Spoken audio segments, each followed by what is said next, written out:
Akola one विभागात प्रशासकीय हलगर्जीपणाचा प्रकार समोर आला आहे।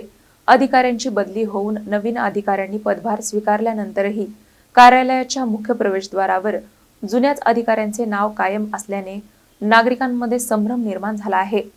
शासकीय कार्यालयांमध्ये अधिकाऱ्यांची बदली झाल्यानंतर कार्यालयातील सर्व नोंदी आणि माहिती तातडीने अद्ययावत करणे अपेक्षित असते। मात्र अकोला वन परिक्षेत्र कार्यालयात याच्या उलट चित्र पाहायला मिळत आहे। प्रादेशिक वन परिक्षेत्र अधिकाऱ्यांची बदली होऊन बराच कालावधी उलटल्यानंतरही मुख्य प्रवेशद्वारावर जुन्याच अधिकाऱ्यांच्या नावाचा फलक कायम असल्याचे निदर्शनास आले आहे।